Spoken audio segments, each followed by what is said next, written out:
Okay, so this is a pretty tricky problem for a couple of reasons. You have a 3-meter pole that's balanced vertically on its tip, and it starts to fall. And what will be the speed of the upper end just before it hits the ground? So you start by drawing a little picture to help clear this up. So here's your 3-meter pole, right?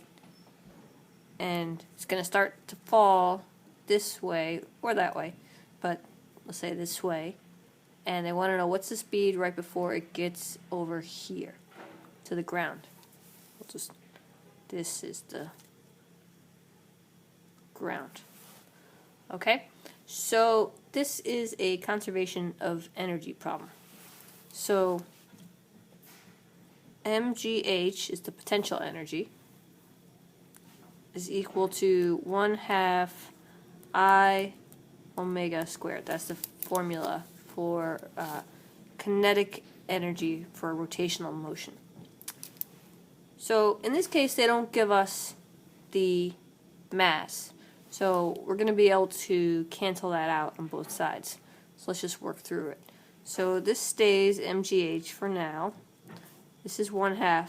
Now the moment of inertia for one of these poles is the mass times the length of the pole divided by 3. So mass, length, 3,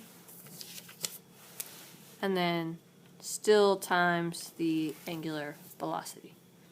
As you can see, you can now cross out the m's, right?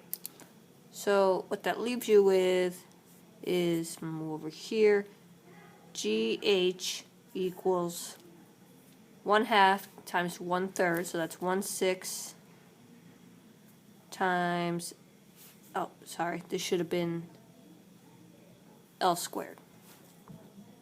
L squared. So 1/6 times L squared, they tell us that L is 3, so it's 3 squared, which is 9 times W squared.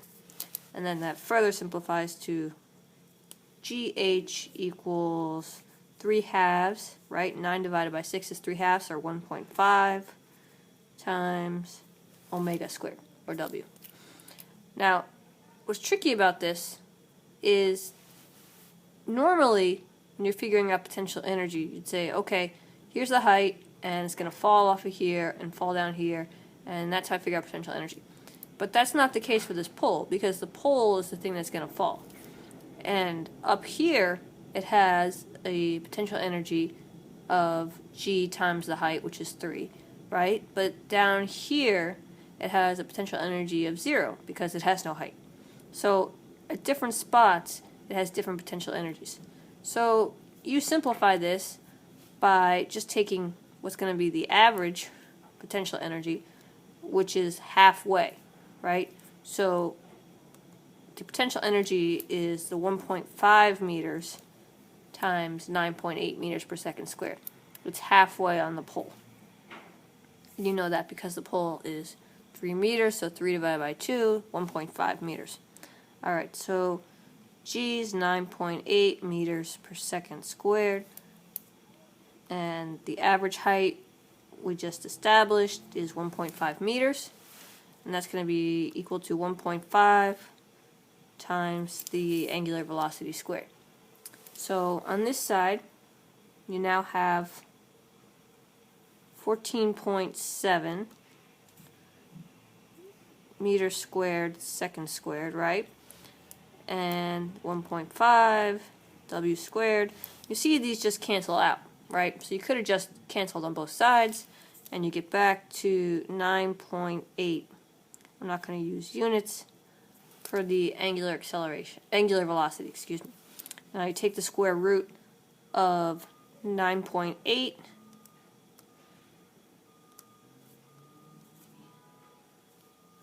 and you are left with 3.13 is the angular velocity.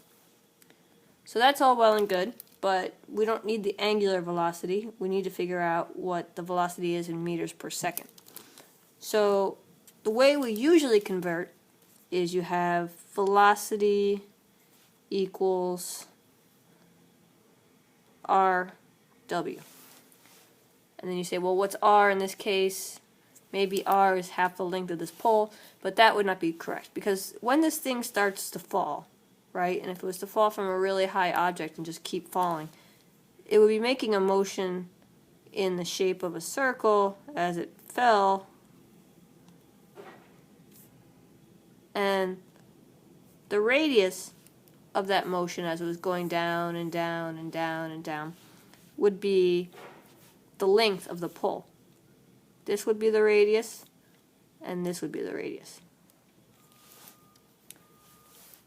If you do not believe me, you can try throwing something and seeing how it works.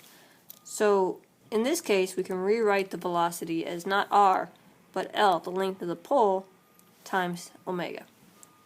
So it becomes velocity equals 3.0, I'm not going to use units yet, times 3.13, and that is 9.39 meters per second.